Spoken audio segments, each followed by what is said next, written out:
predicación de Pablo, empezó la persecución hacia ellos, por lo cual tuvieron que abandonar Tesalónica. Y ahora que pasado un tiempo, Pablo empieza a mostrar preocupación por los hermanos que quedaron en Tesalónica, ¿verdad? Por la iglesia que está en Tesalónica, debido a esto mismo, a la persecución que había muy intensa contra ellos. Entonces,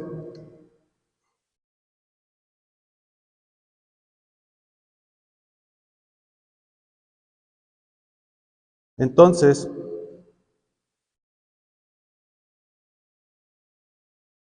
Pablo, cuando dice, por lo cual también nosotros sin cesar damos gracias a Dios, aquí en este versículo que estamos leyendo, Pablo expresa este agradecimiento.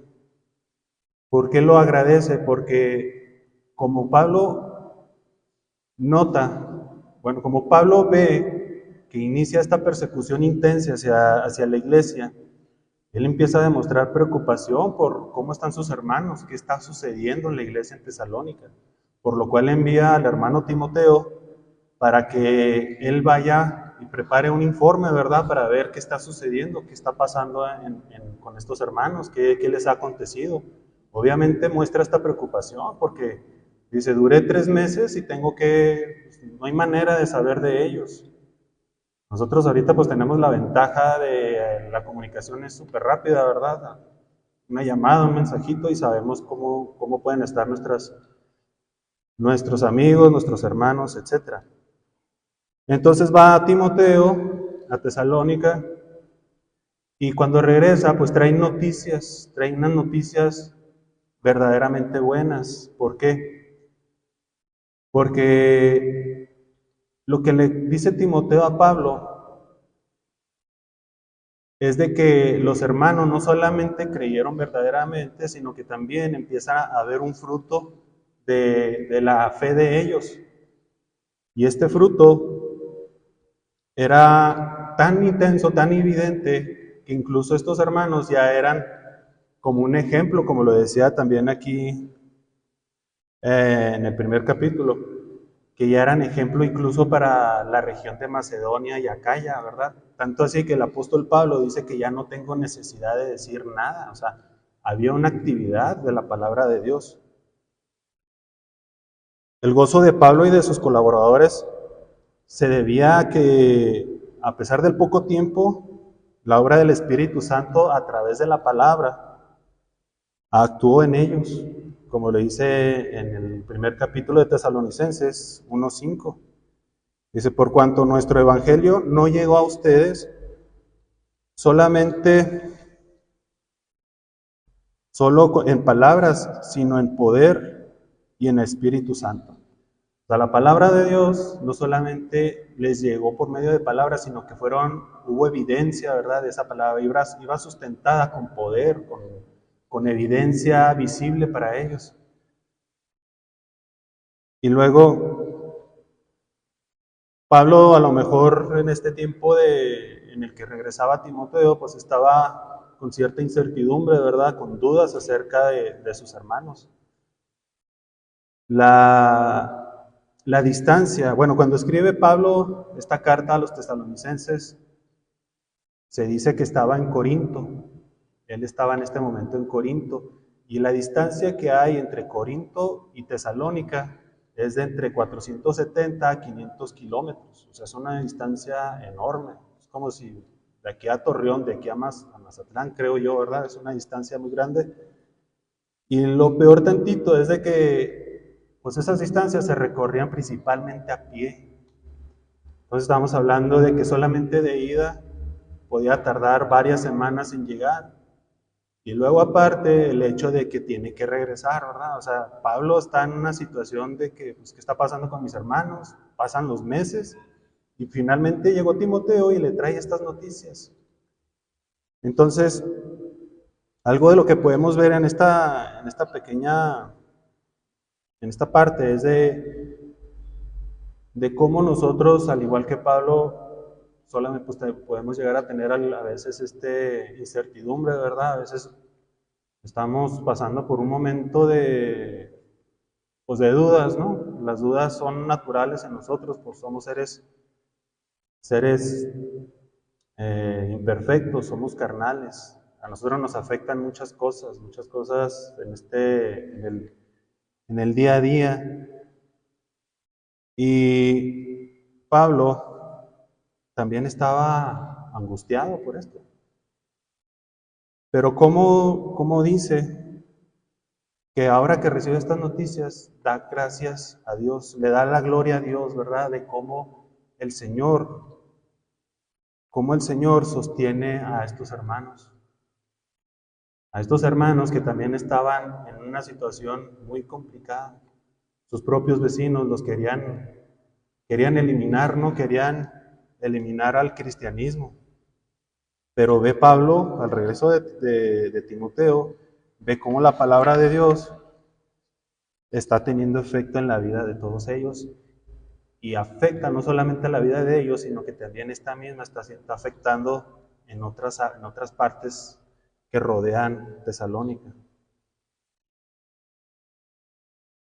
Continúa el versículo y dice, de que cuando recibisteis la palabra de Dios que oíste de nosotros, la recibisteis no como la palabra de hombres, sino según es en verdad palabra de Dios. Entonces, ¿por qué estos hermanos en Tesalónica empiezan a tener esa importancia? Porque es que los Macedonia, Acaya y los alrededores empiezan a también hacer, como Tesalónica empieza a ser ejemplo para todos los demás. ¿Qué fue lo que sucedió? Lo que pasa es de que aquí nos dice que cuando recibisteis la palabra de Dios que oíste de nosotros, la recibisteis no como la palabra de hombres.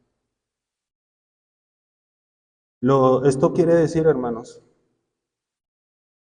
que estos hermanos reciben la palabra correctamente.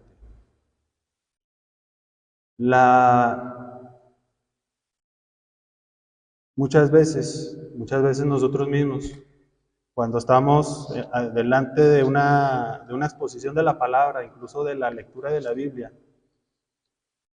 tenemos una posición, ¿verdad? Los que somos creyentes, pues creemos que la palabra de Dios es palabra de Dios. Pero, ¿qué pasa con el incrédulo? El incrédulo tiene una actitud, es una predisposición actitudinal. El incrédulo puede tener varias actitudes en base a eso. O sea, puede ser que tenga como un chip mental previo, ¿no? O sea, él ya viene, por decir, cuando tú vas a ver una película de comedia, de acción, tú ya vas predispuesto, ya vas con una mentalidad de que vas a ver eso, de que te va a divertir, entonces tú ya llevas una actitud y vas a responder a lo que se te va a poner enfrente. Entonces nosotros, cuando vamos a la palabra de Dios, el incrédulo ya lleva una actitud ante esa palabra que va a ser expuesta. Hay diferentes tipos de actitudes que son generalmente negativas, ¿verdad? No siempre, ¿verdad? A veces que ya vienen con una predisposición de escuchar atentamente la palabra, aun siendo incrédulos. Pero el que es incrédulo y persiste en su incredulidad, ya lleva algunas actitudes que pueden ser indiferencia y el escepticismo al Evangelio de Cristo.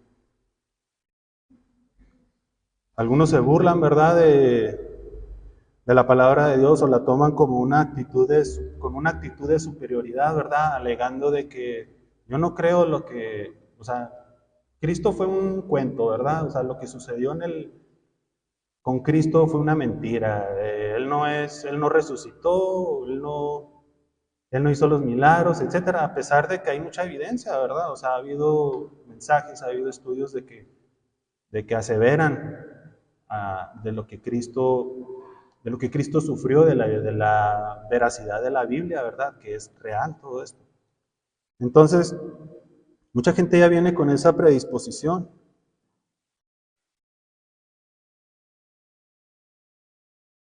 Y uno de los argumentos también que utilizan muchos es de que la palabra de Dios, ellos no la toman como palabra de Dios.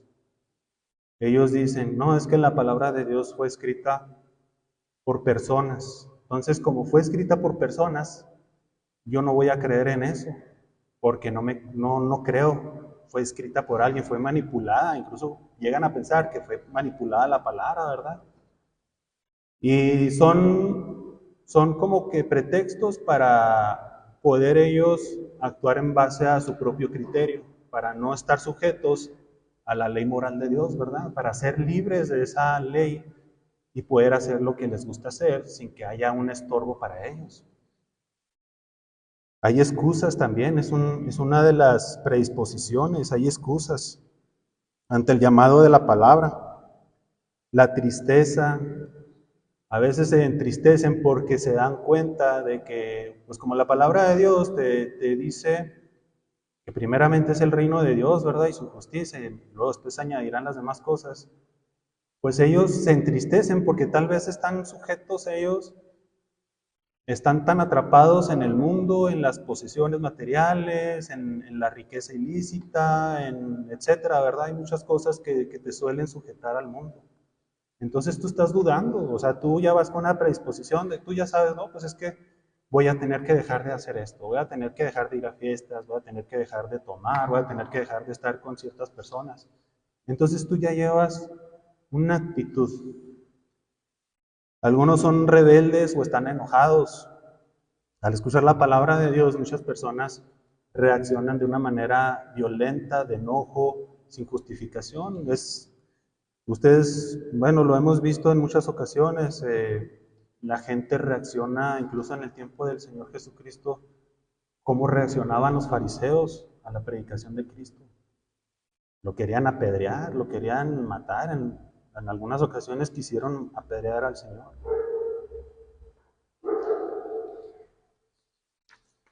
Pero, ¿qué pasa? ¿Qué pasa cuando la actitud es tu disposición, es la correcta? Bueno, me gustaría primero pues que analizáramos esto, ¿verdad? A veces nuestra actitud, incluso como creyentes, a veces venimos con una predisposición, ¿verdad? También hay tristeza en nosotros, también hay un enojo, a veces no a la palabra, no en el mensaje de la palabra de Dios. Estamos molestos por diversas circunstancias, ¿no? Alguna injusticia, algún conflicto entre los matrimonios, con nuestros hijos, y ya venimos cargados con eso. Y ese tipo de cosas estorban mucho a recibir el mensaje de la palabra del Señor.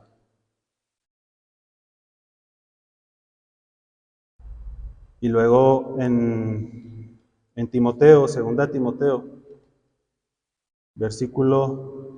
capítulo 3, versículos del 14 al 17, es Pablo hablándole a Timoteo, ¿verdad? Timoteo era su discípulo amado, o sea, el apóstol Pablo lo veía como su hijo.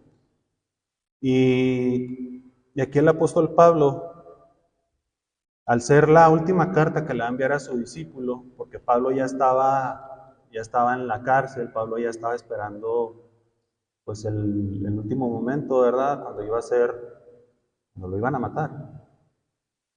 Él pues decide mandarle una carta a su discípulo, que era un discípulo muy joven, y le empieza a animar a Timoteo, y le dice aquí, dice, pero persiste tú en lo que has aprendido y te has persuadido, sabiendo de quiénes lo has aprendido y que desde tu niñez has conocido las sagradas escrituras, las cuales te pueden hacer sabio para la salvación por medio de la fe que es en Cristo Jesús.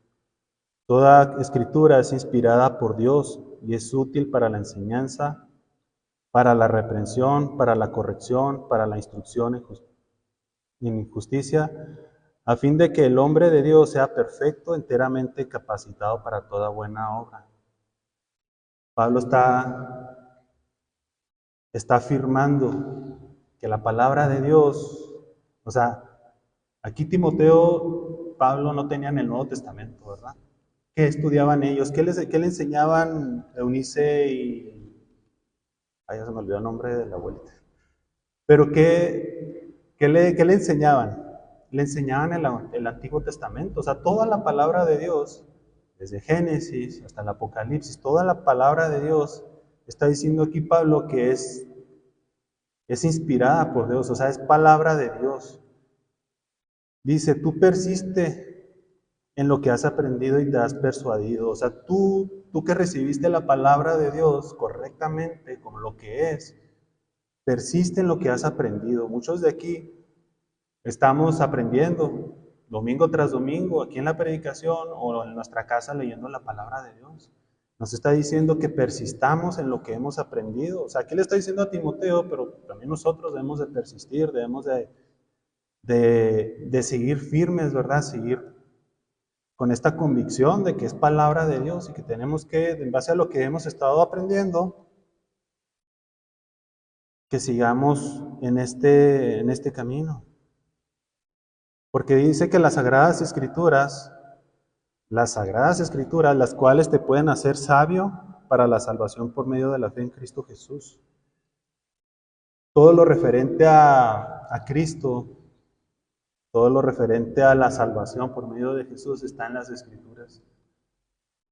No puede haber otro evangelio, ¿verdad? Hay muchas personas, hay muchas sectas que incluso tienen hasta libros, ¿no? Que son casi que ponen a la par de la autoridad de la Biblia. Y estas personas, para ellos no es suficiente el evangelio de Jesucristo. Muchos le añaden las obras, tienes que hacer, o sea, sí, Cristo, pero también tú tienes que hacer algo, ¿verdad? O sea, nosotros a fuerzas queremos agregarle algo, ¿verdad? Queremos participar en la salvación. No nos parece suficiente lo que Cristo hizo. Entonces, por medio de las Escrituras, no hay otro medio en el cual vamos a conocer a Jesucristo. La gente que predica la palabra, los pastores, los predicadores, tienen que predicar el Evangelio de Jesucristo.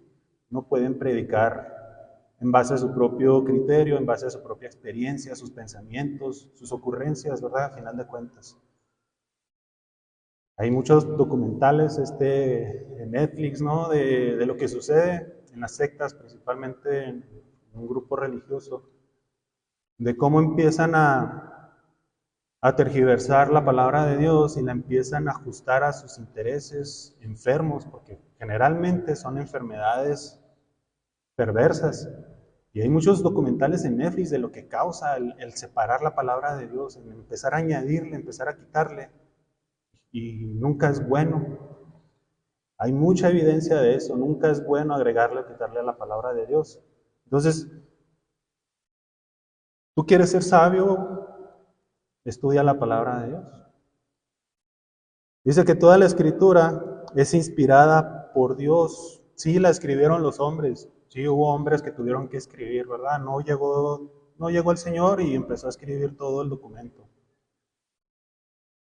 Él permitió que ciertos hombres durante la historia de la humanidad tuvieran que escribir lo que está escrito. La Biblia tiene muchos años, bueno, no la Biblia en su conjunto, ¿verdad? Los escritos sagrados tienen muchos años de existencia. Y mucha gente, o sea, la Biblia ha sido atacada desde sus inicios, la palabra de Dios. De hecho, si nos vamos al Génesis, en el capítulo 3, la palabra de Dios es atacada. Adán y Eva, estando en el huerto del Edén, llega la serpiente, llega Satanás en forma de serpiente y empieza a cuestionar la palabra de Dios, empieza a escupir su veneno pecaminoso. Entonces empieza a sembrar no solamente la duda, sino la tentación de querer obtener algo más. O sea, Dios ya los había puesto en el huerto del Edén, ya tenían todo lo necesario. Estaban completamente en el paraíso. en presencia de Dios, o sea, ellos tenían esa comunión con Dios. Y cómo Satanás empieza a actuar en base a la palabra de Dios. Satanás así actúa. Tú estás escuchando la palabra de Dios, pero tú tus argumentos empiezas a menospreciar la palabra de Dios. O sea, toda la escritura, toda la Biblia, desde Génesis, Apocalipsis, fue inspirada por Dios.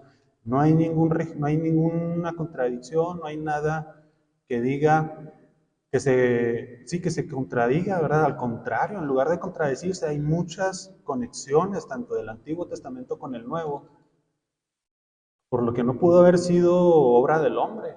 O sea, estamos hablando de cientos de años entre una y otra, distancias enormes. Entonces, la palabra, la Biblia, está inspirada por Dios y es útil para enseñar, para reprender, para corregir, para instruirnos en la justicia de Dios. ¿Tú quieres enseñar a tus hijos en el camino del Señor? Acude a las Escrituras. ¿Tú quieres corregir a tus hijos? Enséñales la palabra de Dios. No, no solamente busques la ayuda de un psicólogo, ¿verdad? O un terapista o algo así. O sea, tú quieres que tus hijos, todos los que somos papás, los futuros padres, queremos que nuestros hijos tengan una vida llena de bendición. Yo creo que nadie de aquí quiere que sus hijos eh, anden vagando por el mundo, experimentando, ¿verdad? Y a ver qué sale bien y qué sale mal. No, o sea, nosotros como padres tenemos que hacer nuestra labor, como también decía, ¿verdad? O sea, ¿qué dijo Josué? Mi casa y yo serviremos al Señor. Mi casa y yo serviremos al Señor. Josué tomó la responsabilidad en sus hombros y dijo, yo me voy a encargar de que mi casa y yo serviremos al Señor. Tú quieres reprender no solamente a tus hijos, a veces uno mismo necesita ser reprendido. La reprensión no es mala porque va acompañada de amor, ¿verdad? Entonces, si tú vas a reprender, ¿en qué te vas a basar para reprender a alguien? ¿Por qué lo vas a reprender en primer lugar? ¿No? Puedes reprender a tu esposa, a tu esposo, a un hermano que se está apartando de los caminos del Señor. ¿Qué vas a usar para hacerlo? ¿En qué te vas a basar? Lo que tenemos que hacer, hermanos, es, en base a lo que hemos estudiado de la palabra de Dios, que la estamos recibiendo correctamente, nos vamos a basar en ella, ¿verdad? Para corregir. También para saber cuando nos están reprendiendo, para recibir la reprensión bíblicamente, con una conducta humilde, sencilla y con madurez, ¿verdad? Queremos corregir, pues vamos a corregirla bíblicamente. Todo esto, hermanos, la instrucción en la justicia, lo que quiere aquí Pablo en Timoteo es de que el hombre de Dios sea perfecto, ¿verdad? Todas estas cosas nos van a ayudar a que seamos perfeccionados poco a poco, ¿verdad? No vamos a llegar, incluso en esta vida, pues no podremos llegar nunca a ser perfectos, pero todo esto nos lleva a la santificación, nos lleva a ser apartados de todo ese tipo de cosas que sabemos nos contaminan y son de tropiezo. Y todo esto al mismo tiempo nos capacita para toda buena obra. Continuando con nuestro versículo de Tesalonicenses, dice, la cual actúa en vosotros los creyentes. Aquí ya está siendo específico, ¿verdad? La palabra de Dios actúa en los creyentes, los que han recibido la palabra de Dios como la palabra de Dios. La palabra actúa en griego es energeo. Dice, es utilizada en este verso, significa eficiente y proveniente de energes, que es eficaz, aludiendo con ello que cumple su cometido. O sea, la palabra de Dios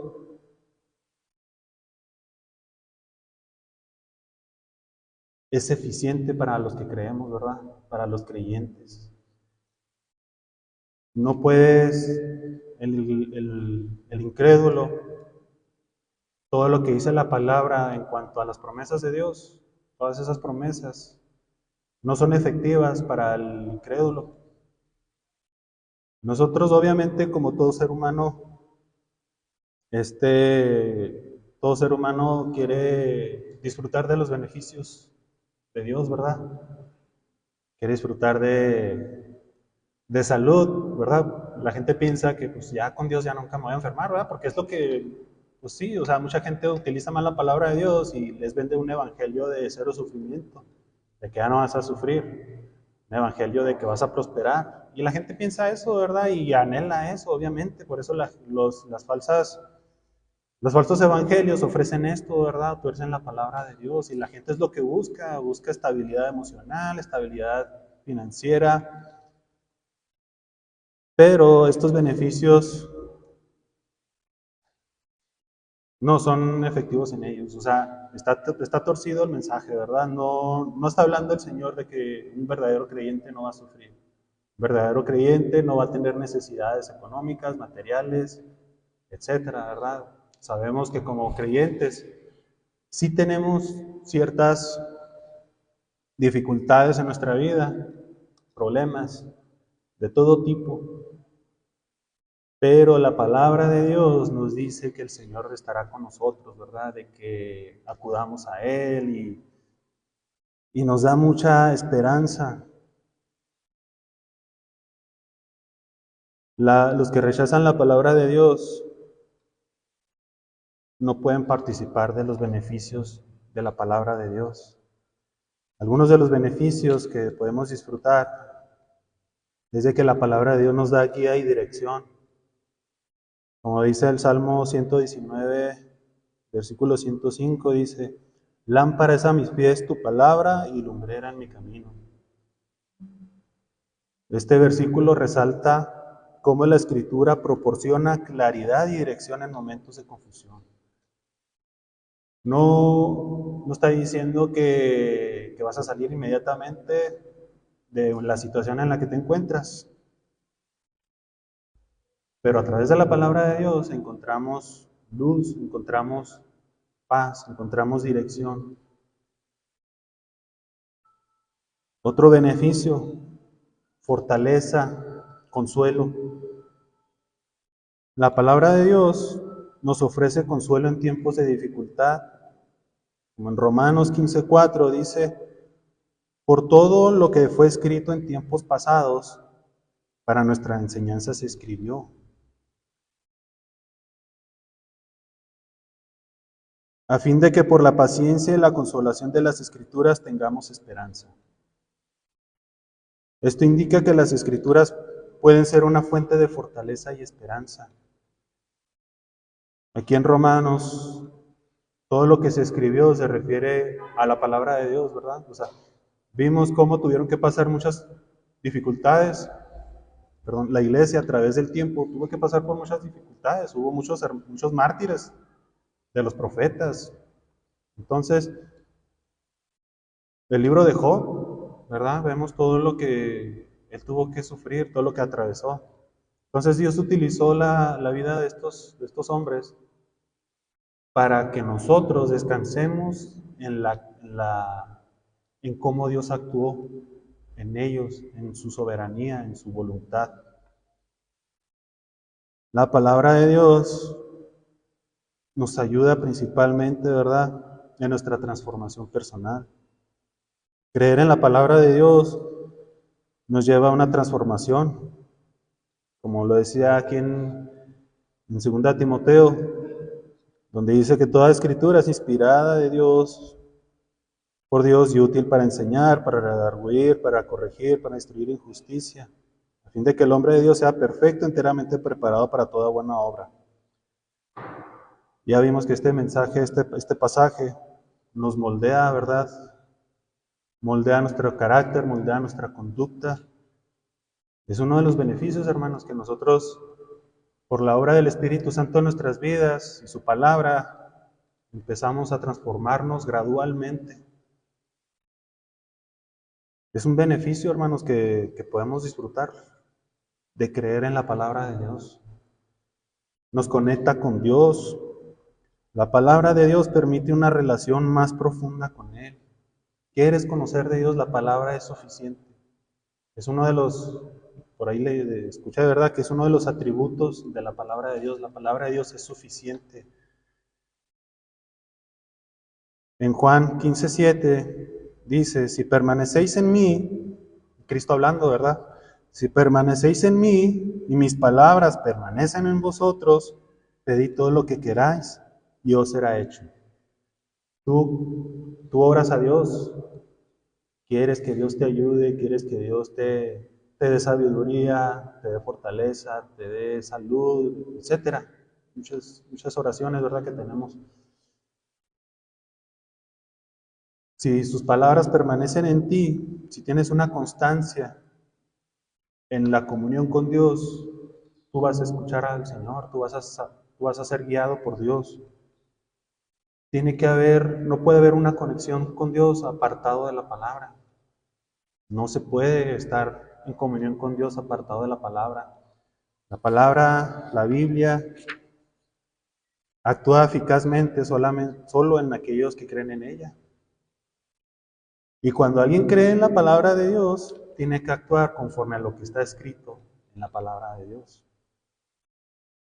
La palabra de Dios es activa,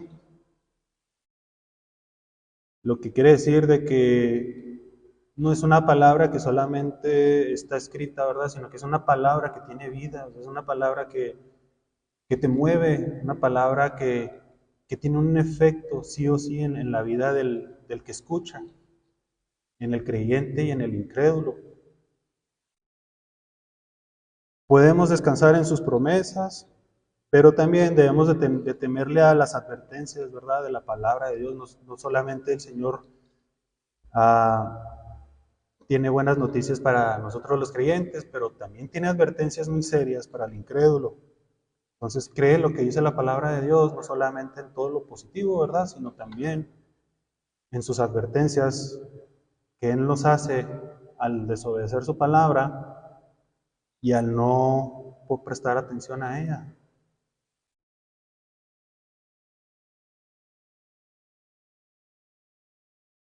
Entonces, la palabra de Dios provee todo lo que necesitamos saber de Dios.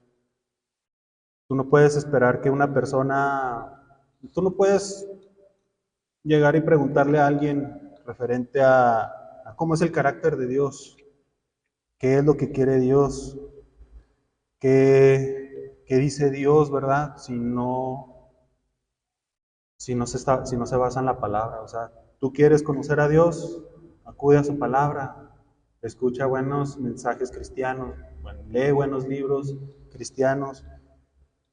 Todo esto tiene que estar basado en la palabra de Dios. Es un énfasis, ¿verdad?, que se hace mucho. La palabra de Dios es la que nos provee todo lo que necesitamos saber acerca de Dios. Las escrituras proveen lo que necesitamos saber en base en cómo el hombre se relaciona con Dios. Tú te quieres relacionar con Dios, entonces ve la Biblia, estudia los evangelios, estudia cómo aquellos hombres en toda la Biblia tenían su relación con Dios. Siempre eran personas que estaban cerca del Señor en oración, en el estudio de su palabra, en la predicación de la palabra. La Biblia es es la sola escritura, ¿verdad? Es nuestro manual, es nuestra guía. Y también las escrituras proveen todo lo que necesitamos saber para vivir de una manera que complazca a Dios. Como creyente, que ahorita decíamos, ¿verdad? Que cuando alguien cree, actúa conforme a lo que ha creído. Entonces, como creyentes, si estamos creyendo que la palabra de Dios es la palabra de Dios, vivamos de la manera que encontramos en la palabra de Dios.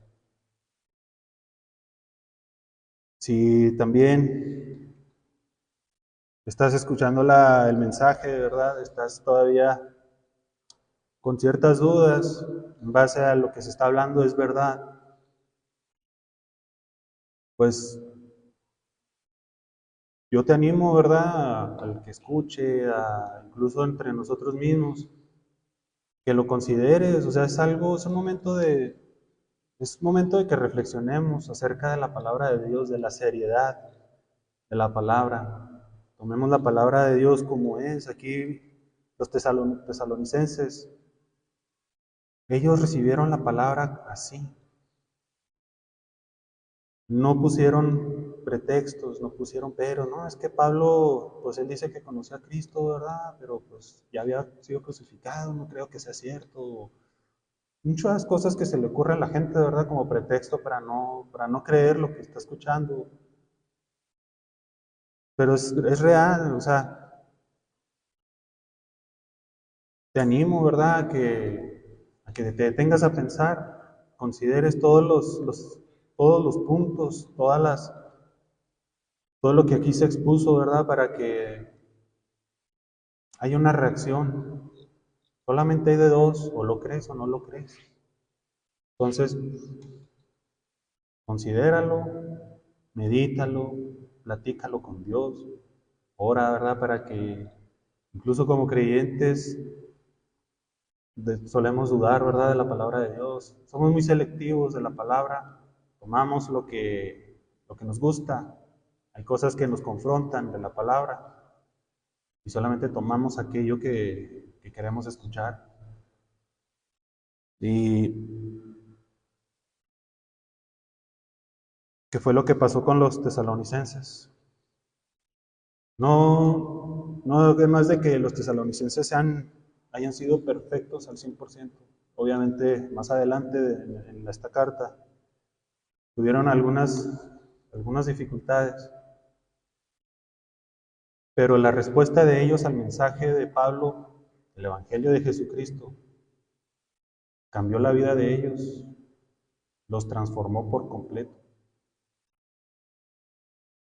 Y pues les animo, ¿verdad? Les animo al creyente y al no creyente a que tomen la palabra de Dios de la manera correcta. Amén. Oramos. Señor, te damos las gracias, Señor. Te alabamos porque tu palabra es la verdad, Señor. Te alabamos porque a través de ella te has dado a conocer a nosotros, Señor. Tu palabra no vuelve a ti vacía, Señor. Tú nos llamas a escuchar, tú nos llamas a la reflexión, a la meditación, y que pongamos en consideración, Señor, lo que tú has hablado, Señor. Te pido en el nombre del Señor Jesucristo, Señor, que todos los que estamos aquí en este lugar, Señor, podamos recibir tu palabra, Señor, tu sana doctrina, tu consejo, tu sabiduría, tus promesas, advertencias, toda la palabra, Señor, como tuya. Te pido también por los que dudan, Señor. Te pido por los que están en duda, Señor, al respecto de lo que se ha dicho, al respecto de lo que está escrito, Señor. Que les ayudes en su corazón, en su mente, Señor, a ver verdaderamente, Señor. Que les quites esa ceguera espiritual, Señor. Que les quites esas ataduras que tienen en este mundo, Señor, en las cosas del mundo, en todo eso, Señor, que tú lo sabes. Te pido por ellos que tu palabra actúe en sus vidas, Señor. Que ellos de verdad anhelen creer en ella, que se conviertan y que haya una respuesta en base a eso, Señor. Gracias, Señor, que aunque ahorita hay muchos evangelios, falsos evangelios, Señor, hay muchas voces en todo el mundo, Señor, tratando de desviar, tratando de corromper tu palabra, Señor. Tu palabra perdura. Tu palabra no puede ser eliminada, Señor, porque tú la hablaste, Señor. y nada puede contra ella, Señor. Gracias porque nos has abierto a nosotros nuestra mente, nos has abierto el corazón, Señor. Tu Espíritu Santo obró en nosotros de manera que pudimos responder, Señor, en base a eso, Señor, y aquí estamos, Señor, por tu obra, por tu misericordia, por tu sacrificio, por tu resurrección, Señor. Ayúdanos, Señor, en nuestra vida, en nuestro día a día, Señor. A veces estamos tan agobiados, tan atareados, tan confundidos, Señor, que vamos y hacemos lo que queremos hacer, Señor, dejando de lado todo lo que has escrito en tu palabra, Señor. Nuestra relación contigo queda en segundo término, Señor. Lo que tú dices al respecto de lo que nosotros vamos a hacer, nuestras decisiones, las tomamos basadas en nuestro criterio, Señor, sin acudir a tu palabra, a tu sabiduría, Señor. Perdónanos, Señor, pero también ayúdanos a tomarla con seriedad, a honrar tu palabra, Señor, como hijos tuyos y a caminar, Señor, a caminar en la luz, Señor. Gracias, Padre. Te lo pedimos, Señor, en el precioso nombre de tu Hijo amado Jesús. Amén.